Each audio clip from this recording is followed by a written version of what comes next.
people. Oh, what's happening? Okay, live. Alicia, yeah. Hey, girl, hey.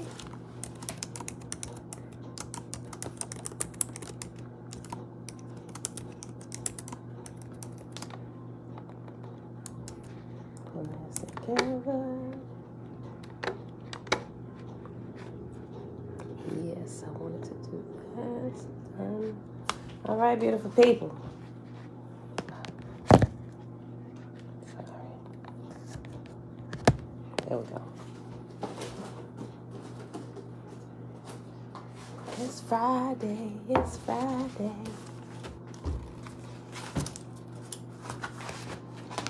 All right, y'all. We're about halfway through the month. Well, not the month of March. We're at the end of the month of March, but according to the moon, the clock in the sky, we're about halfway through the month. Y'all, it is Friday, March the 25th, 2022, day 64 of year 4 of reading through the books of the law and the prophets, another 4-year consecutive day count. Day 1082, 1082. All right, tablet Q. I gotta go back and look. Did we finish it all?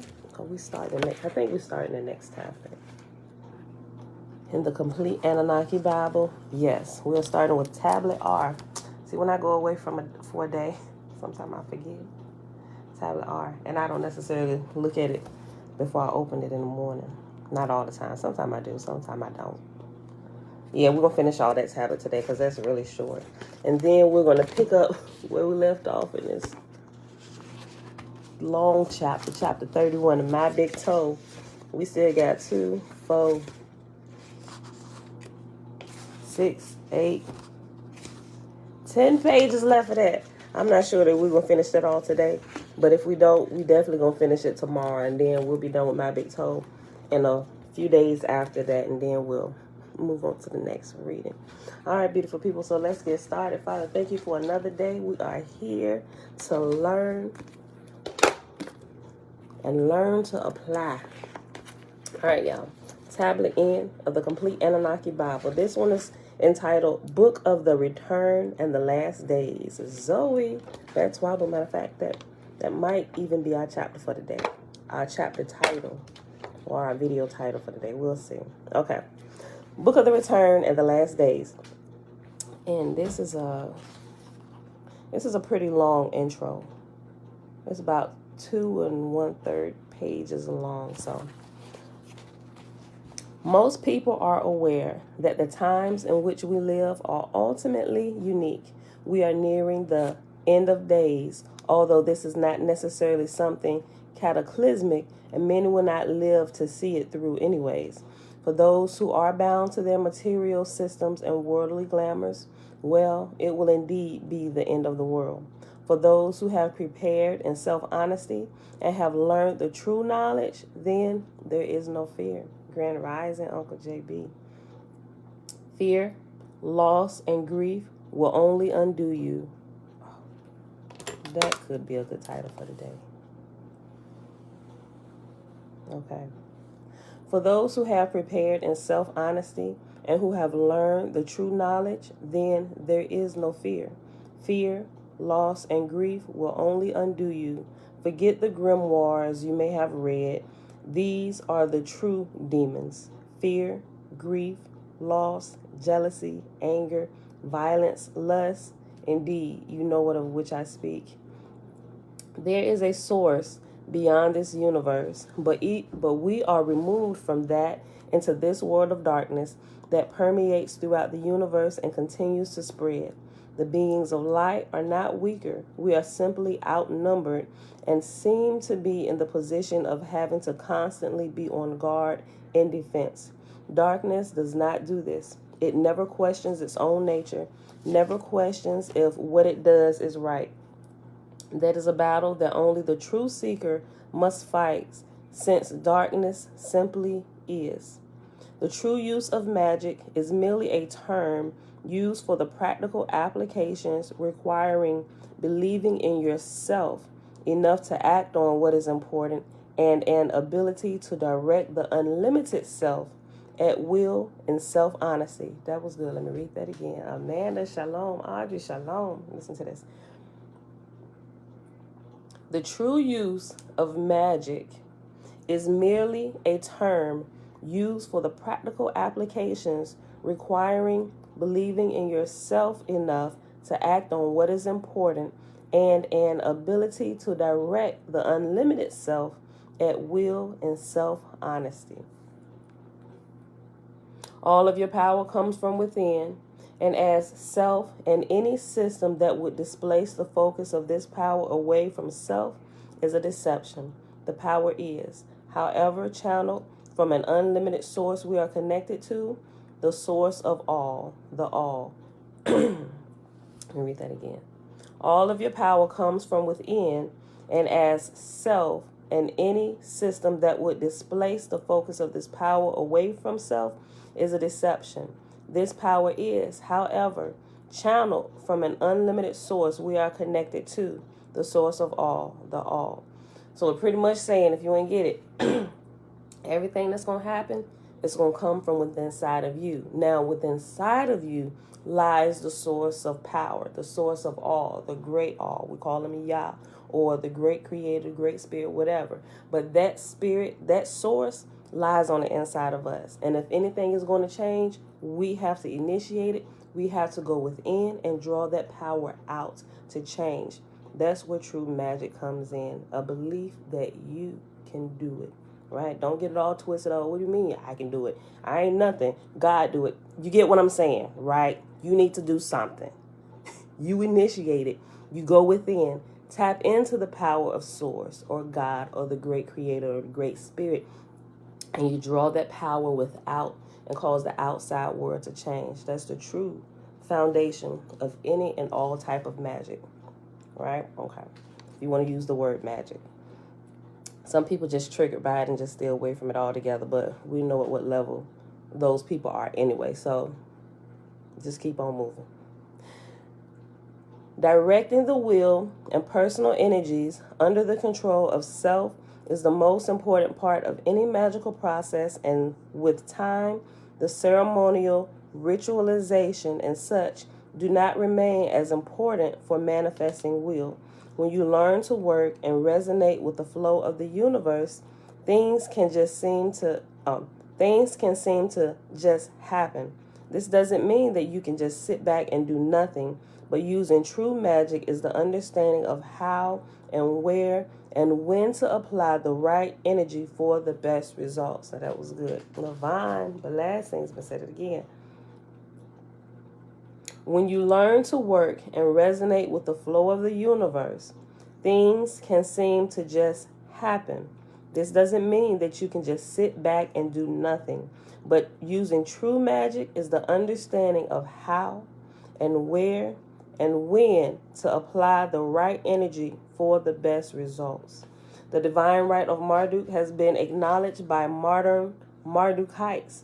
Finally, to complete the vision of Babylon at this dawn of a brave new world, a new Babylon, a perfection of the ideal prophetically described in various forms and systems. This process is already begun. Beyond this is the wholeness of understanding gained from a return to the complete Mesopotamian traditions, a hidden key discussed in our Gates of the Necronomicon anthology.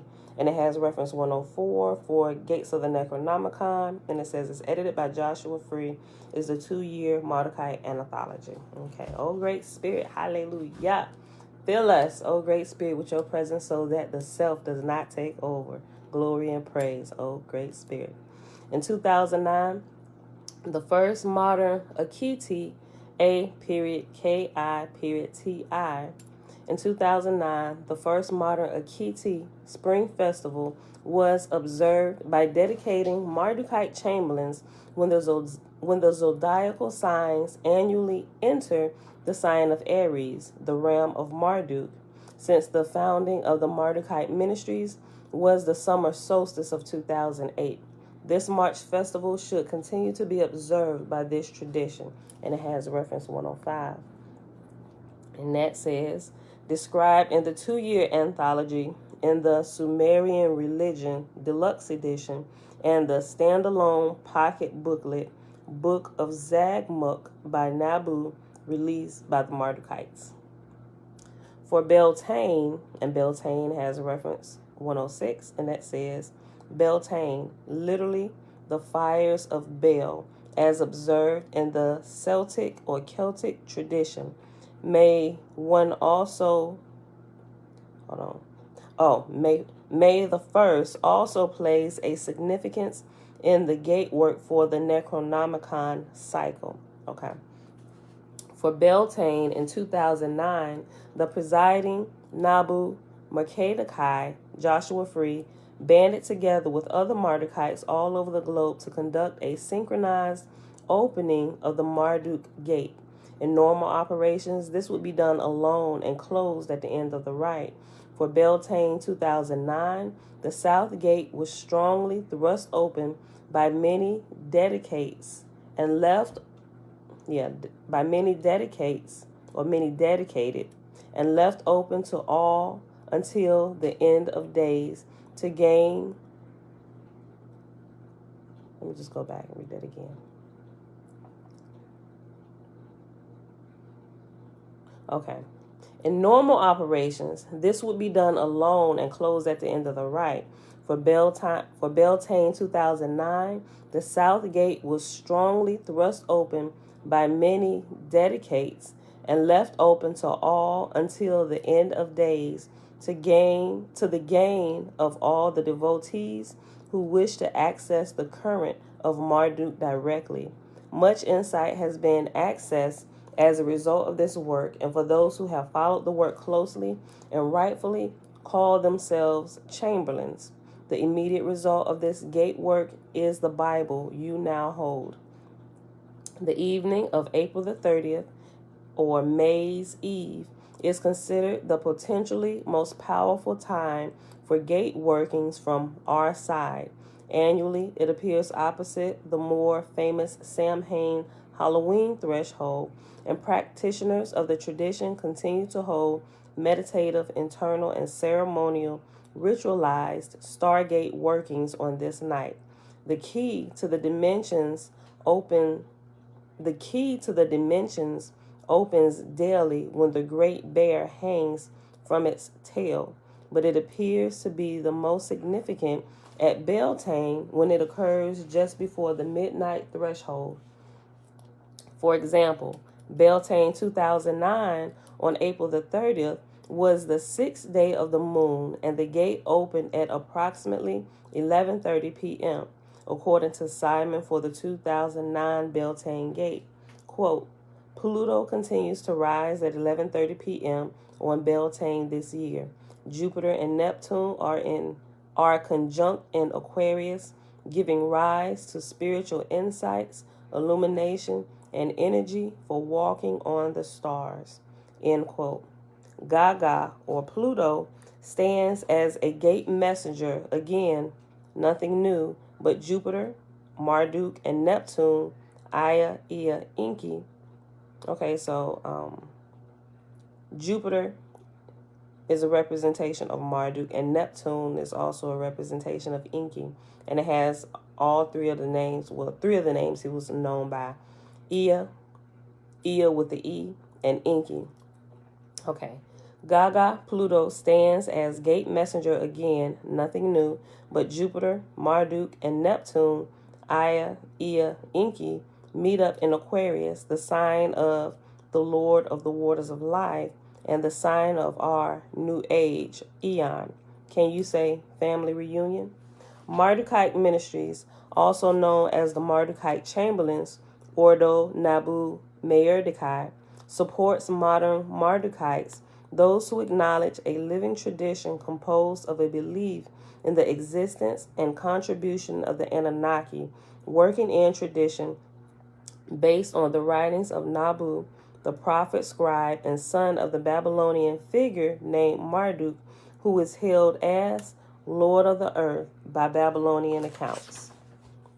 Babylonian cuneiform tablets depict Marduk as a major contributor towards the creation and raising of humans, and particularly the race of Marduk, and in parentheses it has Mardukites, and perhaps farther, the work done by the sons of God to fragment this existence from the source was done by systematic design. Contrary to other Anunnaki, Marduk seeks to free mankind from the slavery that has thus kept us from the truth of human origins and living conditions on earth. The purpose of the Mardukite Chamberlains is to prepare the house of Marduk, or bond heaven earth, Duranki, which is equal to, as, and with self, earth and universe, all as one. This includes practical processes of self-realization as well as dramatic ritual magic, but only that which exists from the point of self-honesty in commitment and service, and not simply for the attainment of mundane pursuits and towards the realization of a new Babylon, heaven on earth. And so now this is where the tablets actually start. And this is entitled Baal and the Dragon, the Decline of Babylon, Apocrypha of Daniel.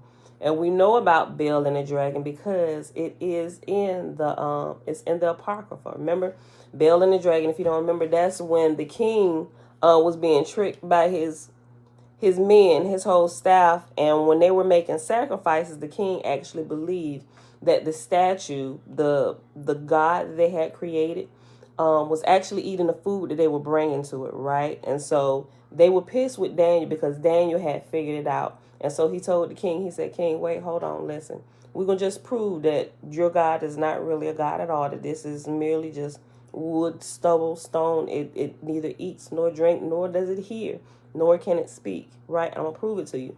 And the king was like, Daniel, you, I like you, man. But you are mistaken. Every time we take food in here, when I come back, it's gone. Ain't nobody been in here and say, okay, king, let's put it to the test. They went in there. They got a bucket of ashes because Daniel knew that there was a trap door in the room, but the king didn't know that. And it was directly under the shrine or the image that he was worshiping, right? Daniel, while in the king's presence, put that bucket of ashes all over the floor. And they left out, they closed the door, sealed it with the king's ring, right? Him and Daniel was the last one in there. The king sealed it. The next morning, he said, King, we're going to go back, check it out, right? So they came back, they checked the seal that hadn't been broken. The king broke the seal himself, right? Verifying that nobody had been in here. Nobody could go in or out, but the king was unaware of the trap door already inside of the room, right? So he went in there, the food was gone. He's like, Daniel, my God lives. He said, hold up, king. I need you to direct your attention to the floor. He said, what you see? He said, I see footprints of men, women, and children. Oh, well, let's find out where these footprints lead to, right? A trap door under your statue. I wonder who these belong to. Make a long story short, found out it was his staff tricking him, getting fat off the sacrifices that he was offering to his God, and lying to him, saying that this God is great and he eats it all, right? He's the only God and he lives, right? When Daniel uncovered the little mystery, all of the king's staff and all their family were put out of their misery, right? They didn't think they was miserable, but when they was about to give up their last breath, they realized what a wretched state they had been in, right? And so then the king, he was like, you know what? Praise be to the God who has given you wisdom to observe even the little things. Okay, so maybe you right this time, Daniel. This is just wood, stone, and stubble. Okay, everybody worship Daniel's God. Daniel's God gives wisdom and uncovers the hidden things, right? Okay, so that's literally what Baal and the Dragon is. If you have an Apocrypha or the Sefer and you were scared to read it, Lindsay, Yah, Boker Tov, Shalom. Okay, so that's what Baal and the Dragon is about. Okay, so now we're going to read this rendition of Baal and the Dragon. Okay, like I said, the title is Baal and the Dragon, The Decline of Babylon, and it has Apocrypha of Daniel. When King Astygis was gathered with his fathers, Cyrus, the Persian, succeeded to his kingdom, and Daniel was a companion to the king and was distinguished above all of his other friends. The Babylonians were worshipping through the idol Baal, and every day they bestowed upon the shrine 12 bushels of flour, 40 sheep, and 50 gallons of wine. The king also worshipped the shrine daily, but Daniel worshipped his own God. The king asked Daniel, "Why do you not worship Baal?" Daniel replied, "Because I will not revere an artificial idol, the only living God who has created heaven and earth, the true and almighty sovereign of men and Lord of the lands." And the king asked Daniel, "Is Baal not a living God? Do you not see that he eats and drinks much daily?" Daniel laughed. Don't be deceived, my friend. The idol is only clay and metal and never ate anything. Then the king became so angry and called the priests of Baal, saying, "Show to me who eats the offerings at the shrine. If you prove Baal eats, then Daniel would die a blasphemer." Daniel agreed. There were 72 priests of Baal and their families. The king went with Daniel to the shrine of Baal. The priest said, "You may put the food on the altar of offering," and then the king will shut the door and seal it with the signet. The story is pretty much the same. Mom, shalom. Auntie, grand rising. Shalom. Okay. And then the king will shut the door and seal it with the signet. Such was done, but Daniel ordered that his servants bring ashes to be scattered throughout the inside of the whole shrine. Then they went away. The priests came at night with their families, as they had many times, and they ate up the food and the wine that was left on the altar of offering. The king and Daniel rose early the next morning and went to the shrine. The king asked, "Are the seals unbroken?" Daniel agreed that they were. As soon as the king had opened the doors, he saw that the table was empty, and he shouted loudly, "You are great Baal, who has not deceived." Daniel laughed, holding back the king from entering, saying, "Look, sire, at the floor and observe the footprints." The king looked and said angrily, "I see footprints of men, women, and children." The king was enraged and ordered the priests show him the secret doors, and the priests and their families were killed. The king turned the idol of Baal over to Daniel, and he destroyed both the idol and the shrine of Baal. There was also a great serpent, dragon, near that place being worshipped. And the king said to Daniel, "Do you deny this to be a living God?" Daniel replied, "I will only worship the living Lord, my God. But with your permission, I will kill this serpent without stick or sword." And the king agreed. Daniel fed the serpent clumps of burning tar, which caused it to explode, and declared, "Look closely at the objects of your worship." When the Babylonians heard this, they were angry and conspired against the king, said, "The king is a Jew. He has overturned Baal, killed our serpent dragon, and slaughtered the priests of Baal." They went to the palace of the king and demanded, "Give up Daniel to us, or we will kill you and burn your house." The king saw it was hopeless and reserved himself to give up Daniel. They threw him into the lion's den, where he remained for 6 days, and there were 7 hungry lions in the den. The prophet Habakkuk was in Judea at this time, who was cooking in the fields, when an emissary, angelic figure, Igigi, Annunaki, descended. "Take your food to Daniel in the lion's den of Babylon." Do y'all remember this story? This portion, this right here, Baal and the Dragon, is like a compilation of 3 different stories, right? But they're spread out in Christianity. And this portion about Habakkuk, we never hear unless you actually go into the Apocrypha, right? So you remember reading in the Legends of the Jews, you'll find a detailed description about Habakkuk, the prophet Habakkuk in the Bible. He was alive during Daniel's time. It was him who brought that food and actually went down there. It said it in the Christian Bible, or in the Legends of the Jews, it tells you that the Spirit of the Lord carried Habakkuk there. But this tells us that one of the Igigi, or the Annunaki descendants, said, "Look, Daniel over in the den needs you to take this food, take this to him." And Habakkuk was like, "I've never even been to the place that you said that he's at." He said, "Don't worry about it, my G. I'm about to transport you there right now." Voila. Right? Okay. The prophet Habakkuk was in Judea at this time, who was cooking in the fields when an emissary, angelic figure, Ejiji, Annunaki, descended. Take your food to Daniel in the lion's den of Babylon. When Habakkuk agreed, the emissary lifted him to Babylon. Daniel, take the dinner, which the Lord God has sent me with to you. Which the Lord God has sent me with to you. And Daniel prayed, you have not forgotten about me, Lord, a true servant who loves you. When Daniel arose and ate, the emissary put Habakkuk back home. When the king came to mourn for Daniel on the 7th day, the king found Daniel sitting, and he moved to help him out, saying, you must be great, Lord God of Daniel, and there is no other like you. When Daniel had been lifted out safely, those who had acted against him were spontaneously devoured. And so when we read the legends of the Jews, we get a little bit more. It wasn't just a couple lions down there. It was a den of lions. There were multiple lions down there, right? And it gives a detail about that. And that's why when they were thrown in, they were devoured before the families, they were devoured before they even reached the ground, because it was full of lions, right? But they ain't mess with Daniel. Okay. The next section is the Destroyer Scroll. Men have long since forgotten the days of the Destroyer. Only the wise among men know what it was, where it went, and when it is to return in its appointed hour. In the days of wrath, it raged across the heavens, billowing a cloud of smoke, enveloped in a ruddy glow. Smoke, cinders, and flame came from its abysmal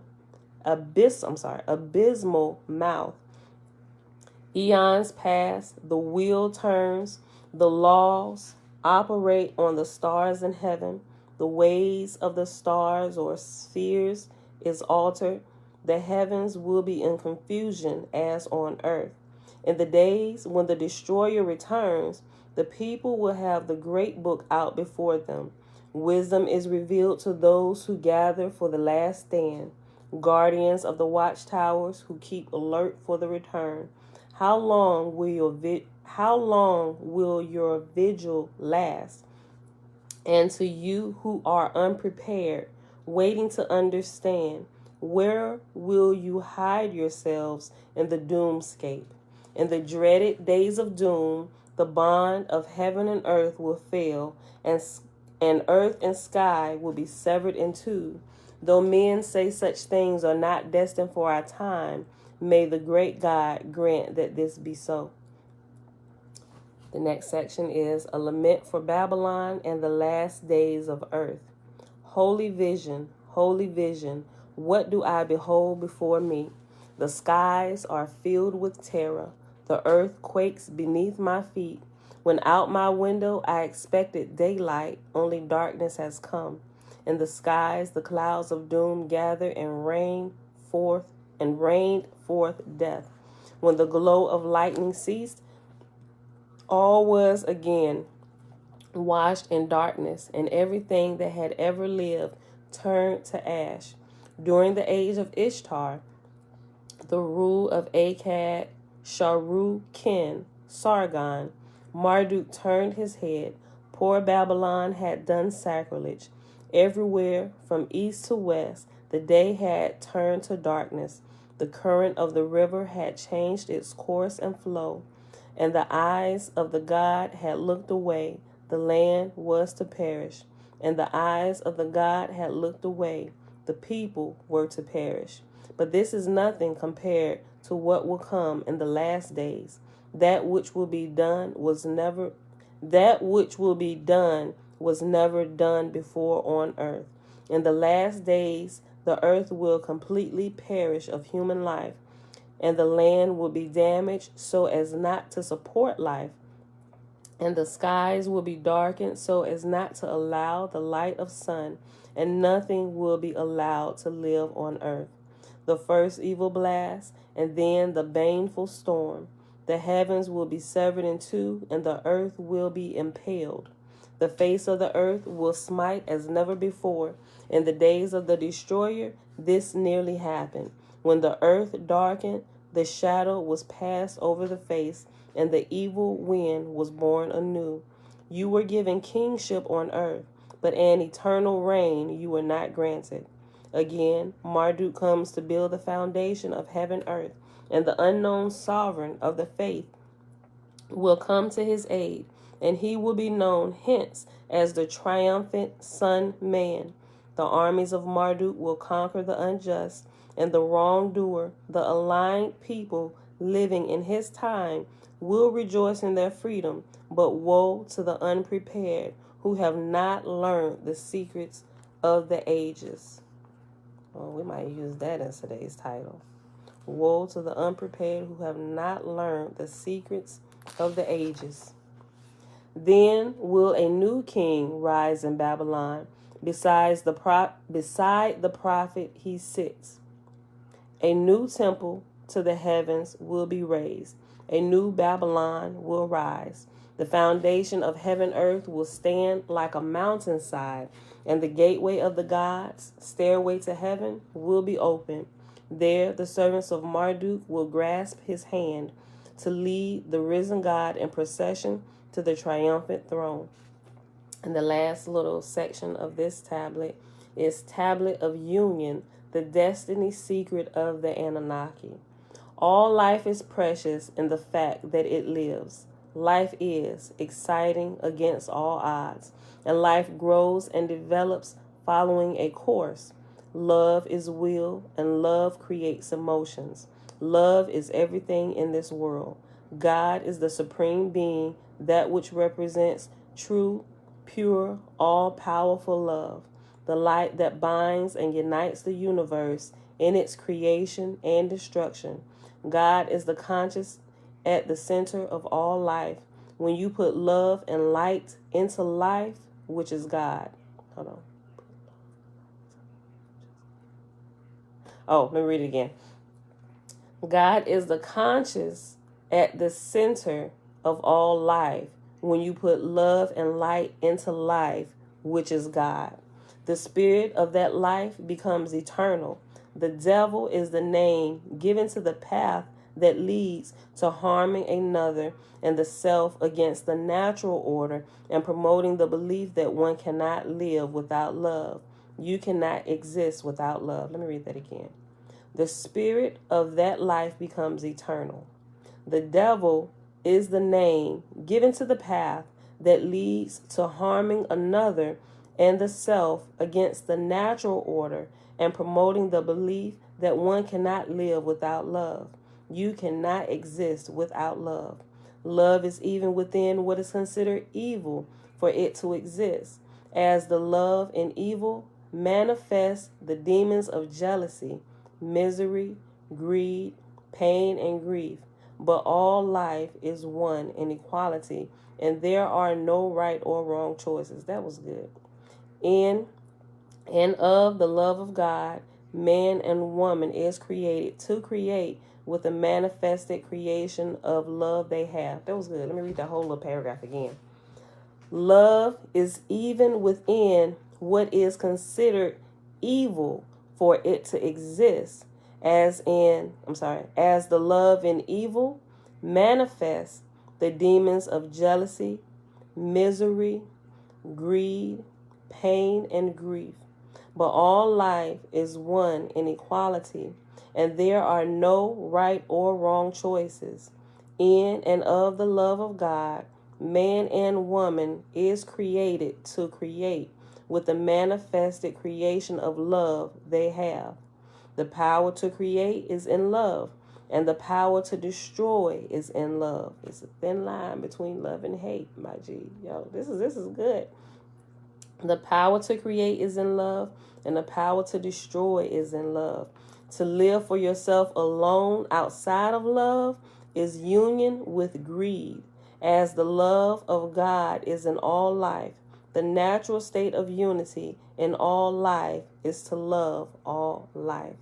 And that, my beautiful people, is the end of Tablet R, the book of the return and the last days. That was really good. That was really good. I like that one. Hold on. Make a note. I'm going to pull my title from somewhere out of this tablet today.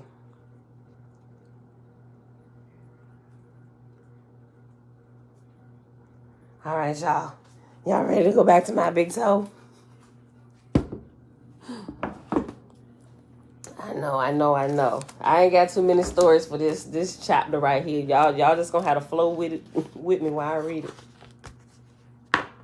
This is probably one of the, I ain't gonna say driest chapters, but one of the most scientific chapters of this book, right? Okay, so stick with me while we read, y'all.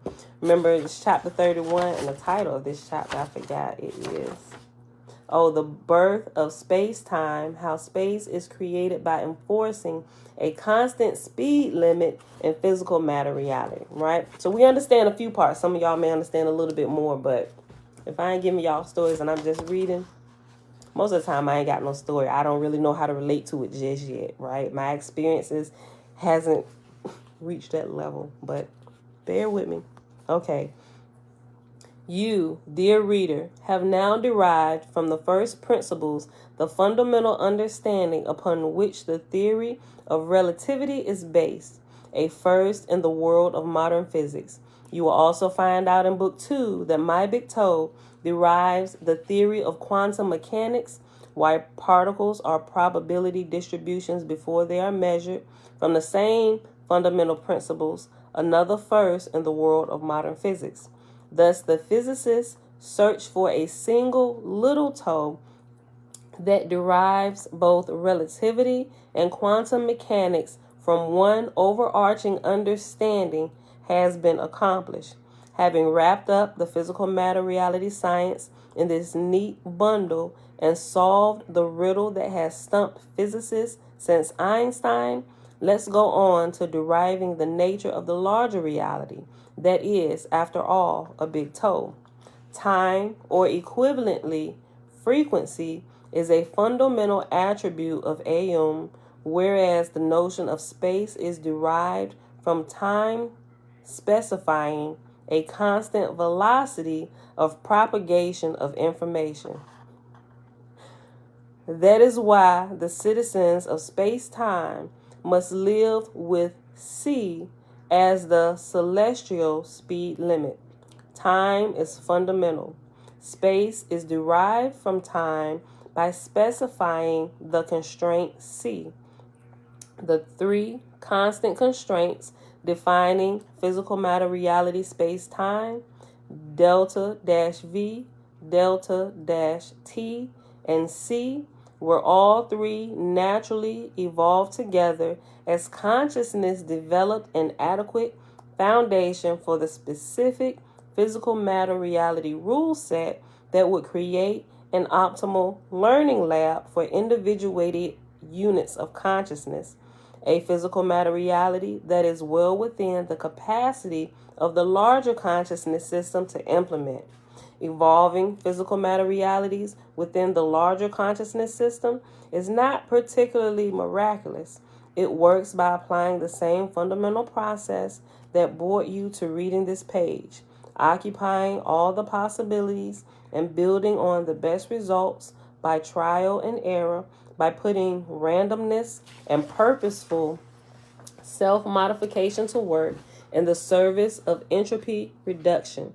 It was generated by applying the fundamental process on a scale and at a pace that is difficult for us to comprehend. Keep in mind that AUM, has no body to feed, does not take up space, and is not preoccupied with perfumed omelettes. For those who occasionally visit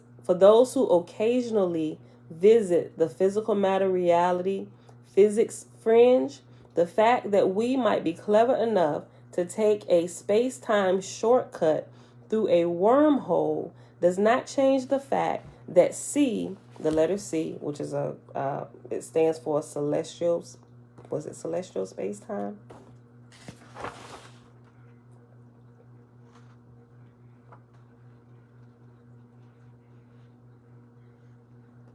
I'm sorry, celestial speed limit. I'm sorry.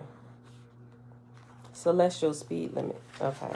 Hang in there with me, y'all. Hang in there with me. For those who occasionally visit the PMR physics fringe, the fact that we might be clever enough to take a space-time shortcut through a wormhole does not change the fact that c remains the upper speed limit on information propagation through space that defines our local experiential space within Aeon's consciousness.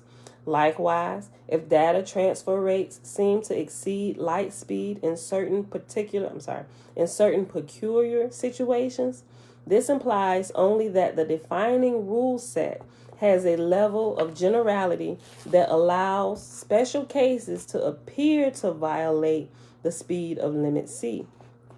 The reality in which we interact with each other is a virtual classroom or learning lab designed to help us reduce our individual entropy and grow the quality of our consciousness. Oh, let me read that again. That was good. I kind of understand that because I be saying that all the time. I'm like, y'all, we are literally in school. Earth is a school for the gods, or a school for the spirits, or a school for the spirits trapped inside of flesh. The whole earth is a lab, right? I first heard that concept from my uncle years ago. He said, Pam, Earth is a lab. And I'm like, what? I'm like, yeah, there you go with your wisdom talk. Okay, I'm going to read it again. The reality in which we interact with each other is a virtual classroom or learning lab designed to help us reduce our individual entropy and grow the quality of our consciousness. As consciousness, that is what we do. That is how evolution challenges us. That many implications of our rule set await our discovery, the physics of the future, simply makes that classroom more interesting, challenging, and educational. New discovery creates better understanding as well as new opportunities to learn. Which is, let me just make a point here, right? Which is why a lot of time we just want y'all to just give everything to us. Just drop it on me. Just give me the information now. That's not how it works. That's not how we actually will have a quality consciousness, right? We can have quantity, right? He could just dump the information and we got the information.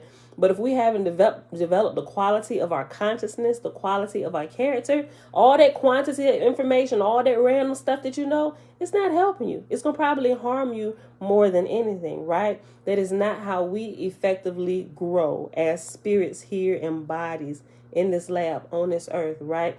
We have to go through the process of what little children do by discovering. Think about what children do when they oh, what is this? And they tasting things with their mouth. That's literally how we grow spiritually. We have to figure it out. We have to discover. We have to touch. We have to look at. We have to observe. We got to try different concoctions. Like my daughter in here, let me bake a cake.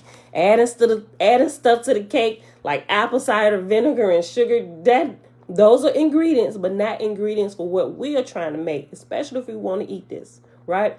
So we learn, and which is why when we're going through some of this stuff, some people don't even want to look at all the ingredients that are out here and be like, nope, we can't use this for that, right? All of these things are simply ingredients and learning manipulations that we can use to grow. Okay. All right, I was able to add something to this chapter. Hold on. As consciousness, that is what we do. Let me go back. A whole sentence before that. Okay. The reality in which we interact with each other is a virtual classroom or learning lab designed to help us reduce our individual entropy and grow the quality of our consciousness. So remember, when we're lessening the entropy or reducing our entropy, that meaning we're letting down our guards, we're letting down our walls. So if water is flowing this way, it can pass by us and wash us through or whatever, right? But if we got walls up, that means we have high entropy, right? And nothing, even information, can't get to us. So we throwing up the entropy, raising, nope, it's demonic. Get it away. Don't want to hear it. Your entropy is too high for you to grow. So the water is going to pass. It's going to flow right by your wall. You putting up your wall, but I'm right here now and broke mine down. Oh, that water coming. Oh, that water coming. Come on. You want to throw up your wall? Hey, you might want to come swimming with me. But if you throwing up your wall, more water for me. Let's go. And I'm over here swimming in it, right? Learning how to swim. Almost drowning, but wait a minute. I done learned how to tread water a little bit just to stay afloat so I get these skills down. Now I'm backstroking, breaststroking, jumping off the diving board into the deep part of the information, right? As consciousness, that is what we do. That is how evolution challenges us. That many implications of our rule set await our discovery. The physics of the future simply makes that classroom more interesting, challenging, and educational. New discovery creates better understanding as well as new opportunities to learn. Aeom's evolutionary experiments are roughly analogous.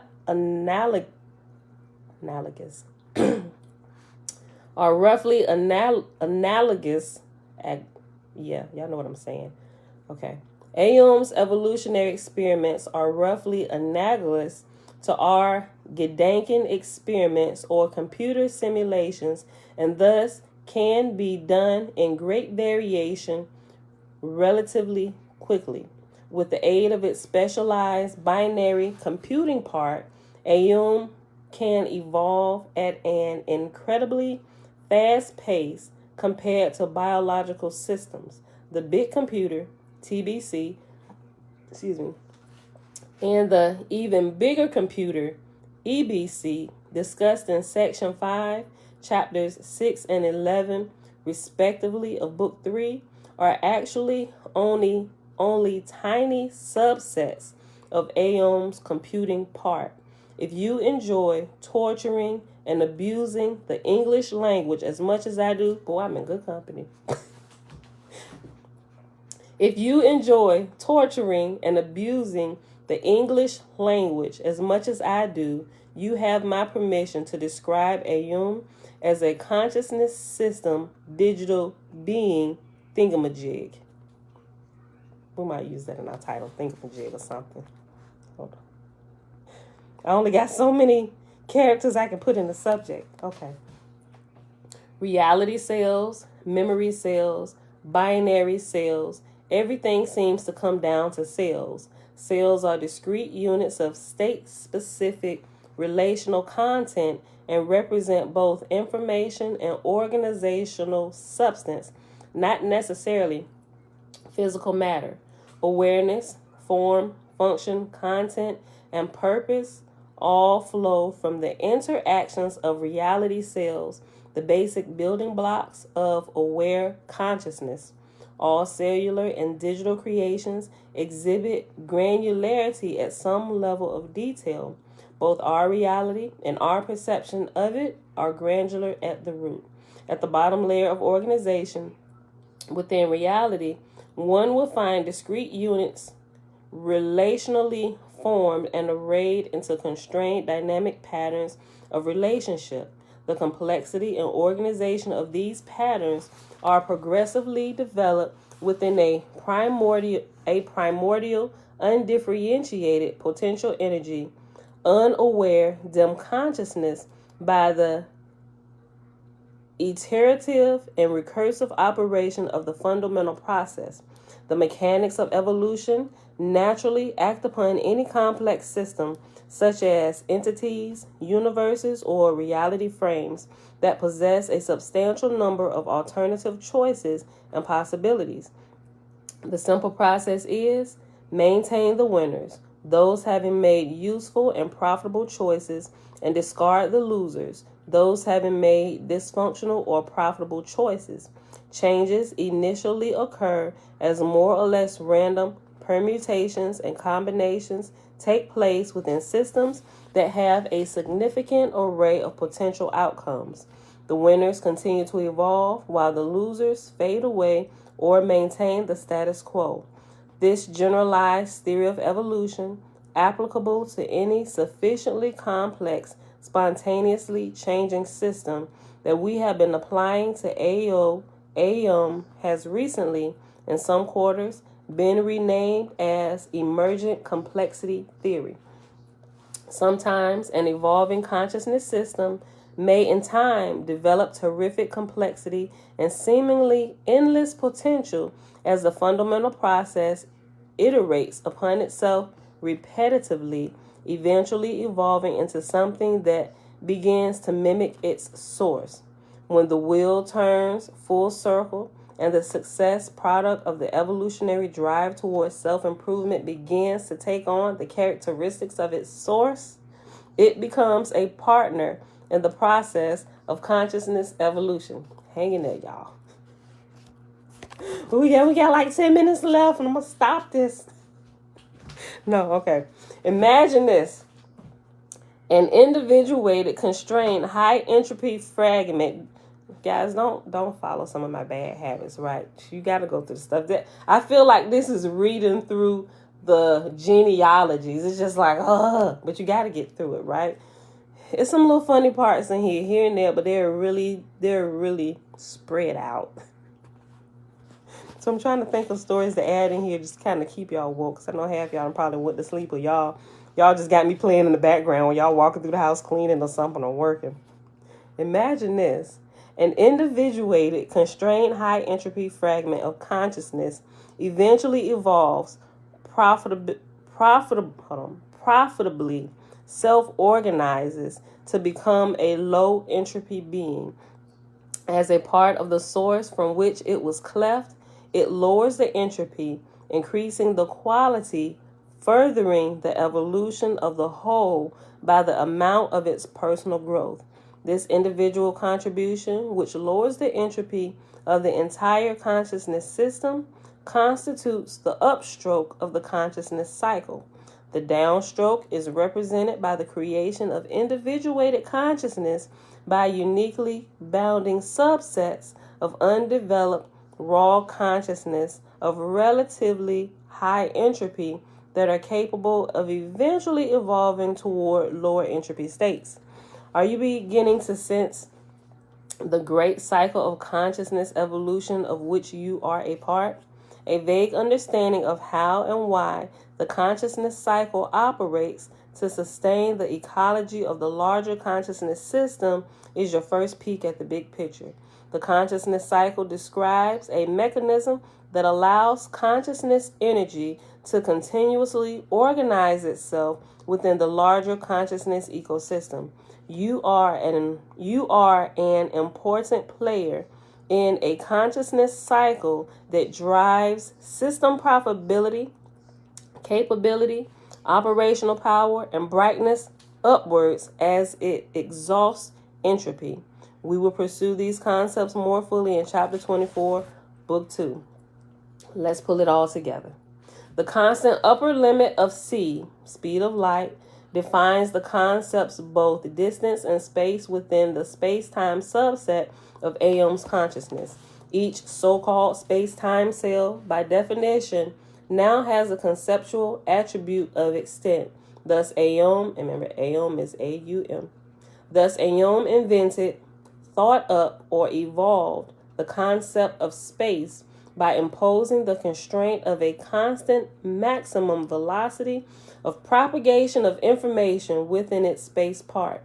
Using the previous numerical example to add a sense of concreteness, delta t is the smallest unit or quantum of time within space-time. It is 1 tick on Aeon's space-time clock, but 10 to the 18th ticks on Aeon's non-physical matter reality clock, and 1036 ticks on Aeon's fundamental clock. Each space-time reality cell now has a conceptual attribute of spatial extent. It is C M divided by SEC multiplied by delta T, I think seconds, maybe. SEC seconds? Okay. Delta T seconds wide about 3 times 10 to the negative 36 power meters, approximately Planck's length. I probably screwed that up the way I was explaining that equation. Sorry.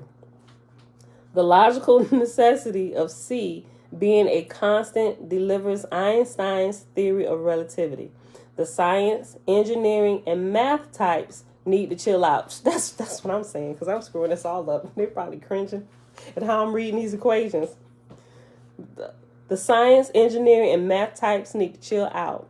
I know that I'm about to drive you crazy with repetition, but most of the rest of us are only beginning to get comfortable with powers of 10 and C notation, the concept of interrelated time quanta, and the calculations of space-time cell width.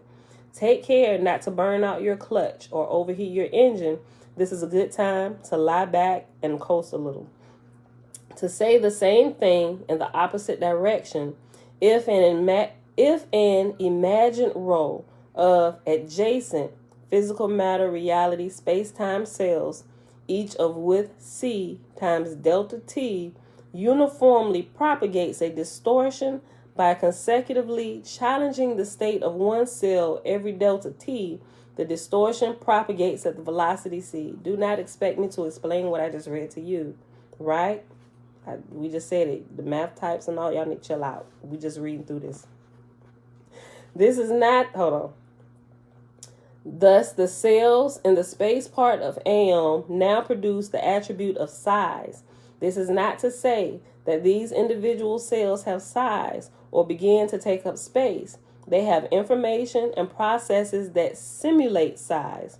You could say they conceptually produce the attribute or property of size, that they have virtual size, or that they simulate or model space.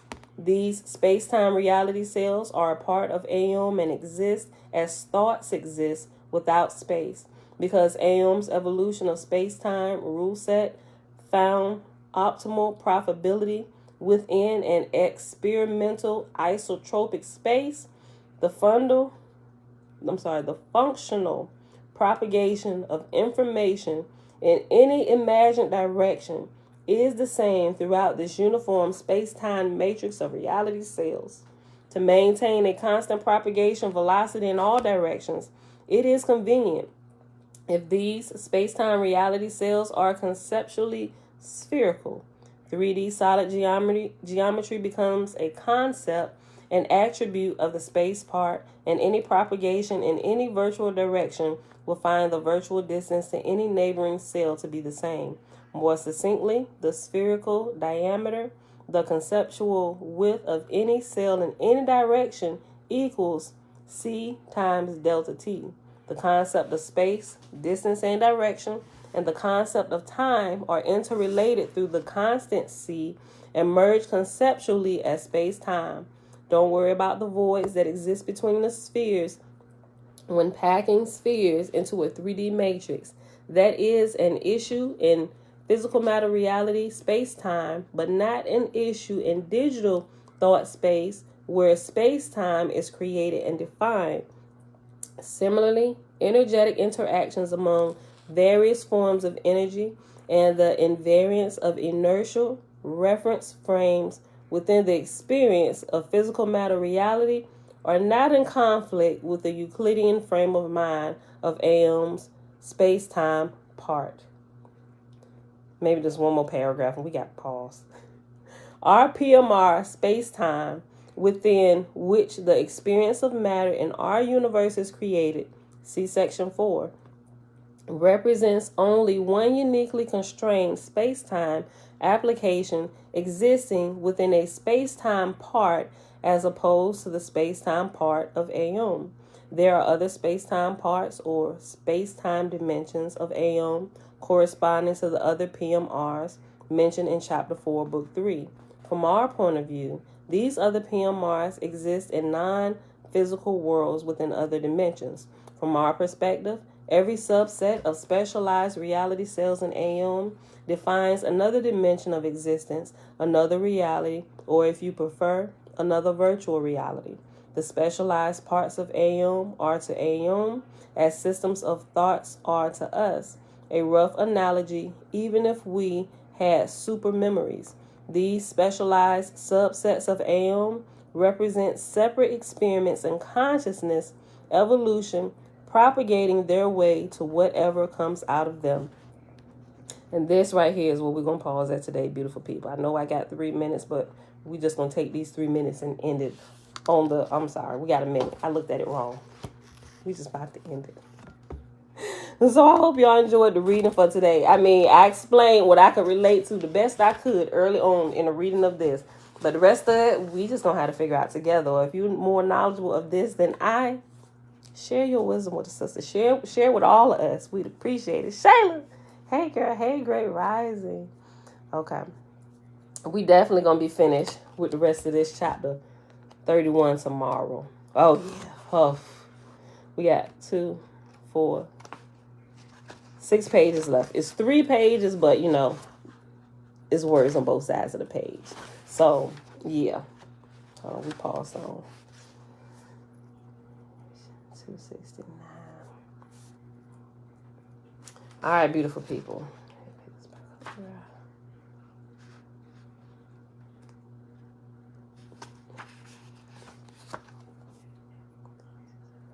All right, y'all. So today is Friday. Happy Friday, everybody. It is March the 25th, 2022, day 64 of year 4, reading through the books of the Law and the Prophets under the 4-year consecutive day count, day 1082.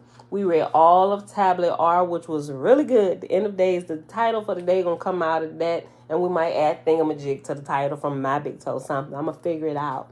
Right? So we read all of Tablet R, and then we read a little bit more of chapter 31 in my big toe, pages 65 through 69. If you have the book, you want to go back and reread it yourself, right? All right, y'all. So that is it for today. I really don't have anything to share. I hope y'all, if y'all observe the rotating Sabbath, I hope you got some good rest yesterday. I rested pretty good somewhat. Not that I was moving around any less, but I think my sleep, it was really sweet. I woke up really rested. I really did. It was good. It was a good day. All right, y'all. So with that being said, I love y'all. May y'all continue to bless everybody, the work of your hands and your understanding. May it turn into wisdom as you apply it daily. Remember, we take in the information, the raw data and facts, and then we need time to assimilate it, right? So we got the seed. We seed in the information, and then you need time. Take time, assimilate it, understand it in and out. And once you understand it, we can then have a harvest. Seed, time, harvest. Harvest means you taking that information that you understand and applying it correctly to the right situations, right? That's wisdom. And people will begin to see your wisdom by how you operate and use the information that you've gained over time, right? Seed, time, harvest. It's a process. It's a school we're in, right? All right, beautiful people. I love y'all. I'll see y'all back here tomorrow. Bright and early. 7:30. It's Saturday. 7:30 a.m. Eastern Standard Time. Oh, question. Audrey said, are you going to read the Oaspi out loud? I am. And when I read it, and I believe that's what we're going to go right into after we get done, the complete Annunaki Bible. I'm just double checking. I'm almost certain of it. Yeah, and we're going to be there for a while, all right? It's like 875 pages. So but those pages are bigger, right? It's bigger than these smaller books, which are like, this is 288 pages, right? We read through these like clockwork. Now, Legends of the Jews was 500 pages, right? And how long were we in Legends of the Jews? Like 4 months, maybe? A good solid 4 months. So going through the old Oaspi with them bigger pages, we're going to be there. We definitely going to be there the rest of the year. Into 2023. I'm almost certain of it. I'm almost certain of it. Especially since we're doing 30 minutes of like the main meat and potato reading, and then like the last 30 minutes, which we consider like lab class, right? Stuff we can talk about, experimenting spiritually and learning principles, all that good stuff, astral projecting, out of body, all that stuff, meditating. We're gonna be in that well into 2023. I'm guessing. So yeah. Ain't it though? She said, great. I started and couldn't put it down. It is. It's so good. I be trying to, y'all, I'm probably reading like 6 books right now, right? I got to stop that. Because I'll read one. Look, I got a book everywhere. I got like the old Osby and the Megillah by my bed, right? On the nightstand. And in the bathroom, when I go in the bathroom, I got like this mini bookshelf that I got hidden in like this side cabinet. It's 8 books in there. I kid you not, it's 8 books, right? So everywhere I go, I got books. So if I'm sitting in there, if I'm taking a bath, I got something to read. So, you know, I got bookmarkers and stuff. So depending on where I go in my house, that's what I'm reading at that time if I get a few extra minutes, right? I figured I don't like to carry the books around with me all the time. I probably should just focus on one and just get through it and then focus on the next one. Like if I know I'm about to go take a bath or something, just take the book that I'm reading, take it in the bathroom with me. But I don't know. Sometimes I feel like I'm going to be missing something if I'm not reading everything together. I don't know. May not be a bad habit, but sometimes it can be a really bad habit, especially if you're trying to get through something and you need to focus all your attention. So yeah, but doing this also helps me focus on one thing, because I can't, and sometimes I do be jumping around in here with y'all, but we actually sit and we go through different ones. Most of them I've already read all the way through. The OSB I haven't read all the way through already yet because it's so big, but I have been going through reading it. It's so good. I need to order the other one. Yeah, the Holy Megillah. You gotta order it. You gotta order it when you get a chance. It's a little bit more expensive than the OSB. The OSB is $30, right?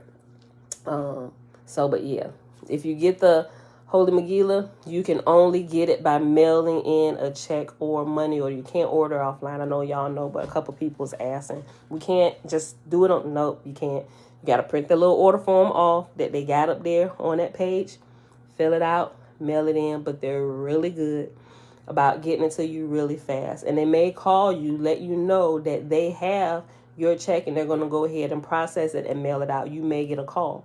So check your messages, right? So because somebody asks, okay, I'm about to do this. Somebody returned my call. I asked, is this legit? Yes, it's legit. It's the only way you can get it right now. That's the only way they got it set up if you want to get the Holy Megillah, right? You have to get it that way. All right, so I ain't got nothing else, y'all. I'm out of here. I see y'all back here tomorrow morning, bright and early, 7:30 a.m. Eastern Standard Time. Peace. Audrey, you keep asking questions.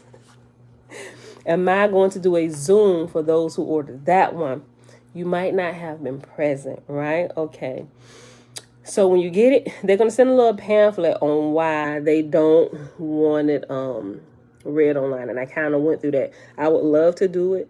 Like, I can't read it publicly like this because of why they say they don't want it. They don't want it out there on the net like that. I mean, and I completely understand it. I really, really do. So at this point, they've decided that if you want to read it like in an open format, it needs to be within your own home with people who are like right there. Like you can have a meeting in your home and y'all can read it out loud that way. They just don't want it online right now. And it'll explain to you why. They send this little pamphlet with it. Now with the little pamphlet, let me just say this, right? Some of you may have gotten already. They will send like applications to join their little thing that they have going on, their church or whatever. Not necessarily church, but maybe they just call themselves a church or whatever, and you can give donations and tithes and stuff there. I'm not telling y'all to do that. If that's something you do, then that's something you do, right? But they will send that just in case you are looking to be a part of somebody's group or something. They do offer that. Now, I'm not telling y'all to join it. Y'all know how I feel about joining factions and stuff and just coming out of church. I ain't trying to link myself to nobody else. I just need the information. Let me assimilate it in my life. I'm not trying to join anybody's church or whatever you want to call it. Not saying anything wrong with it for those who have got it and have been considering it, right? But I'm saying it's not a requirement. And if you want to know that I joined it, no, I did not, right? That's just your own personal date. But they said it's your own personal decision, whatever. Like I would say with anything, before you join anything, look into stuff. If it'll be a good fit for you, then what have you, right? But they do, if you join their little thing, they do require you to pay dues or membership fees or whatever. And whatever, that's your choice. I'm just saying they will send that to you and explain to you what that is. So, just so you know. All right, y'all. We done now. All right, Audrey, you done with the questions? She said, okay, yeah, I'm done. All right, y'all. With that being said, we'll be back here tomorrow morning, bright and early, 7:30 a.m. Eastern Standard Time. Peace. For the third time. Bye, y'all.